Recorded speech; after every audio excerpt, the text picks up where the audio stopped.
Good afternoon, everyone, and happy Friday. This is Ami Clark, licensed mental health clinician and certified end-of-life doula.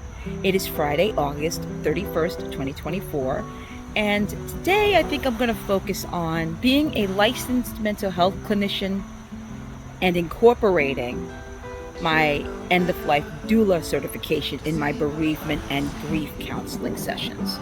So I started a new position. It's a lot more stable, and it is also a position that involves me working at a nursing home.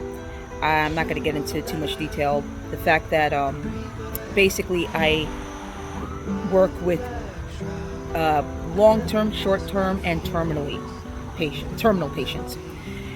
And what that means is that, I counsel them. I listen to them. Mostly I listen to them. For patients who are terminal, it's a lot of acceptance work and a lot of reminiscing therapy and validation therapy. And I have to say, this is my first actual experience incorporating my end-of-life doula certification in my grief and bereavement counseling. It's an interesting place to be because it does kind of put you in the place where you think of your own mortality. I have to say, since working at the nursing home, I'm starting to think about, I need to make some plans because you never know what's going to happen in the future. I find being able to incorporate my end-of-life doula certification in my bereavement and grief therapy very rewarding. It's rewarding because it's not so much about just dying and death as it is about acceptance, as it is about having the strength to make the plans or having the strength to make the final decision regarding DNR, etc.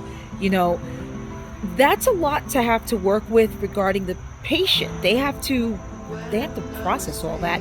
And sometimes it's really hard because there's also the other aspect, the family, that can get involved, and they're holding on to this hope while also grieving at the same time because they're dealing with their own stages.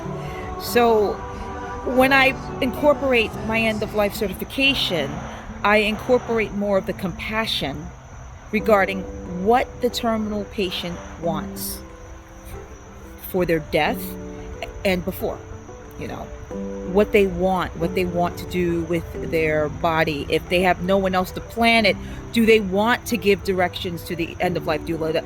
Now, in the position that I work in, I would not be the person to do it because I'm a consultant.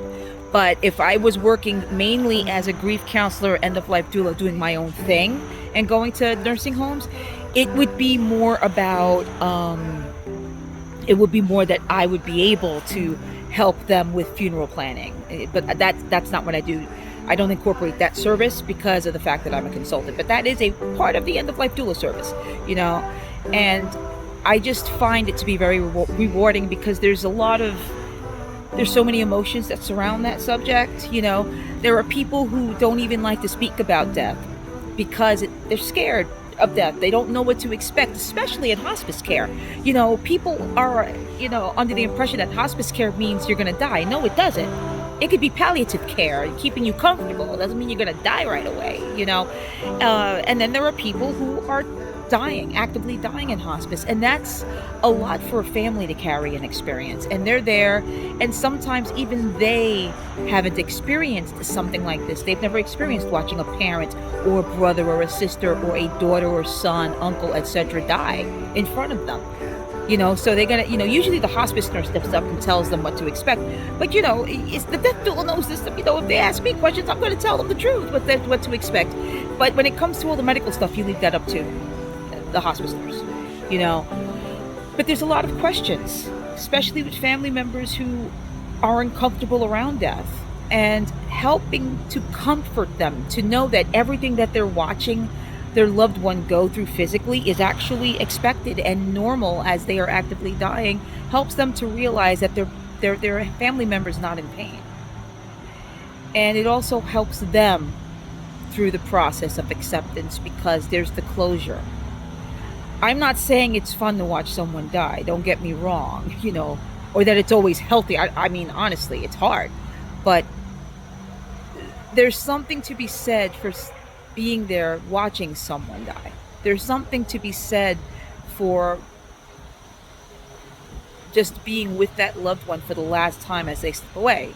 You know, I have never in my life experienced sitting next to someone who had passed away, who is dying.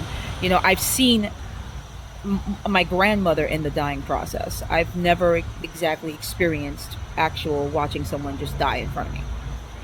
Um, and I know that that's something I could experience, which is not, that I know I'm learning what to expect, but it's more about also sitting with the family and making sure that they're okay, making sure that they are going to get through this, making sure that they have support most of all. And that's what I would do. That's what I do. So I find that incorporating end of life doula work in my licensed clinician work to be helpful and to be a very huge learning experience at the same time. Anyway, have a wonderful Labor Day weekend, or Labor Day weekend, I can talk. Have a wonderful Labor Day weekend, and I will catch you on the flip side.